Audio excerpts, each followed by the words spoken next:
Hey everybody, hope you're having a good time. Quarantine stuff. Like I don't even know.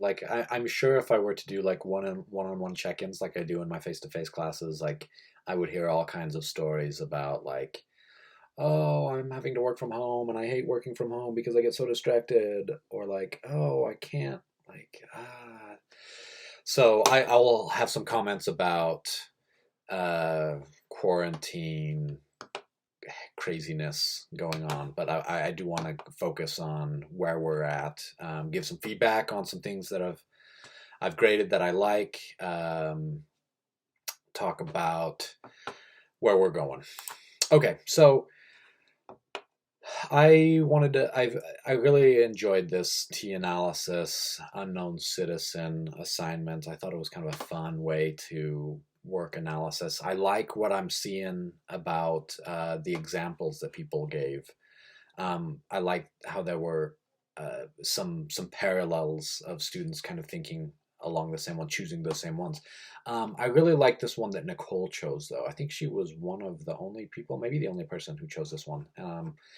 It really made a lot of sense to me to pull out this last line, um, because it didn't fit the same, like, okay, here's evidence in the essay, but um, to support the thesis of data cannot measure happiness, I felt like this was a really important line to bring that up, and I like how she kind of went into depth about that. So um, just wanted to give a thumbs up there. Also, the research strategy worksheet. I just wanted to point out I've graded those. I focused a lot on the research question. I would have made that worth more points because I think that if you can get a research question really focused and fine tuned and going in the direction you need to go, the essay goes much more smoothly. So I chose this one from Tanya because I thought that there were some things I liked about it and some things I wanted to point out. So, um, a f- good research questions have a few things in common, in my opinion. So, one, uh, Tanya's is, does learning music impact other areas of learning? I like this because um, there's kind of a counterintuitive or unexpected quality to this of like, well, wait a second, what does learning music have to do with learning other topics? Um, and so like there's part of anyone I think would be like, well, wait a second, what is that? What's the deal with that? But I've also heard about this. I've heard that this is the case, and that there's kind of a lore around it of um, Jack Attack listening to Mozart and then becoming a superhero. You know what I mean? Like there's this stuff in the air of like, oh, okay, like music can help, but like what's the deal with that? So unexpected, counterintuitive kind of quality to it. I think another thing is a, a focus to it, and I feel like this is what I recommended in a lot of people's posts was to really kind of focus in on what exactly we're looking for. So the does learning music impact part, but like what are we looking at here? And I feel like other areas of learning is really big. That's a you could write a lot about that. So I think focusing it down, in my comment, I point out like specific kinds of learning. So like spatial awareness, pattern recognition, resiliency to learning failures. So like those kinds of things. As I talk now, I realize that I also could have done like, does learning music help learning math, learning specific English, certain topics. So however you can approach that, like however you can think about, okay, does my topic have a kind of unexpected, counterintuitive quality to it, and does it have a specific application that's not going to be too overwhelming? So that's the tricky thing. You're being asked to write a lot. So you've got to, like, you can make it too narrow and you're only going to be able to write like 5 pages about it. Or you could have it too wide and you're going to not be able to do justice to it in under 50 pages. So you've got to find that sweet spot where, like, maybe you need to make it a double issue rather than a single, or instead of 3 you make it 2. However it is, so that you can get that just that right amount. So speaking of which, let me continue. Academic paper. We have got an academic paper knocking on your door, threatening to kick the door in and blow your house down if you don't if you don't open up. So let me give you 3 reasons why you should not be overwhelmed with this academic paper. Should not, I don't like the should. You are justified in feeling overwhelmed. Here's 3 reasons why you can let go of that and move forward. Number 1, I recognize that this is very fast. I usually give my students, for a paper of this length, I would give my students at least 3 weeks to accomplish something of this. So this is asking a lot. I typically teach 100 level classes, so there's a little bit more difficulty expected of you in 301 that I think is appropriate. Even still, I'm a little uncomfortable with how fast this goes. Timeline is not something I have control over, so we're going to make the best of it. However, and I'm going to be grading this, in line with the rubric, with the instructions you've had.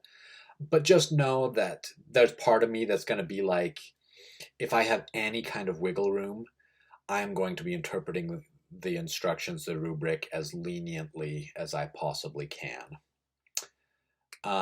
So for example of that, when I was grading the technical report, there was a majority of students who did not include a letter of submittal.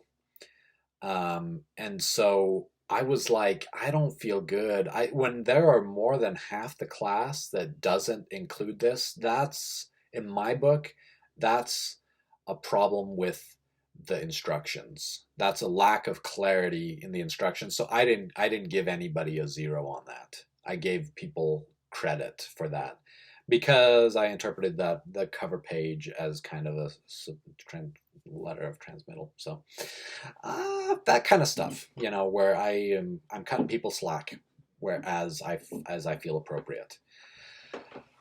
Reason number 2, we've just got done with that technical report. It's kind of a similar deal. You're going to be doing your own stuff, but like, you've done something like this. So this is not coming out of the blue. You just kind of ride on your experience doing that technical report and try to make it happen as best you can. Number 3, worst case scenario, you get overwhelmed, shut down, fail the class. Like you aren't able to do this assignment. This is only one part of your existence here on Earth. There is some crazy stuff going on, like failure. There's the whole, like, failure is not an option. It's like, yeah, no, failure is an option, and there's something that you can learn from it. This life, is difficult because failure is something that we can learn from. And so the big perspective on all of this class is that, this is just a step along the way. You can do the best you can. You can dig deep and try to get the best out of it. And if you fail, this is, there are the spiritual dimensions of your existence are probably more important This class has implications though. Like there are like if you can really like push yourself and try your best to not get overwhelmed and to make this happen, that can be a super success with eternal, positive consequences. I'm just gonna say though that um, for the big picture of things, I would say, um, yeah, don't take it too hard, one way or the other. It's just school. Which like, there's part of me that's like, oh my gosh, like, did he really just say that? That getting an A is not a big deal? Because like, for a lot of my life, it's been like, oh, I've been so uptight about getting those good grades. But really, like, it's all, yeah. Okay, so this is a long video. I'm gonna keep it going because I think there's some good stuff. I was recently shared this thing that is by Eileen Feliciano. Um, Gosh, I wish this were bigger. I wish I had a better way to share this. This was on Facebook, and I don't want to like open up the whole like. I don't really use Facebook all that much, but I thought this was really good. So I don't know if the quality is going to be good enough for you to be able to read this. Here we go. I'm going to go like this. I think it's probably big enough for you to pause it um, and read some of these things. The things that really stood out to me, I really like the whole idea of a self-care toolkit, taking extra time to play with kids. This is, I like when you're frustrated with things, like, man, finding a long-term project to dive into. Um, I've been doing a lot of art stuff as well. Um, I've actually been doing some creative writing, which I haven't done for a while. I actually had a book I was writing that I had dropped about 5 years ago, and I went back to it, and like I just written, I've probably doubled the length of my original work, and it's super fun. So any kind of projects you can do like that, say go for it. Anyway, good luck. I feel for you. Keep doing the best you can. I will try to meet you halfway. I'm really trying to get caught up. I am so wanting to be more helpful than I feel like I have been. So, doing my best. You do your best. Some will meet in the middle, and we'll be able to move forward. So, good luck. I'll talk to you later. Bye.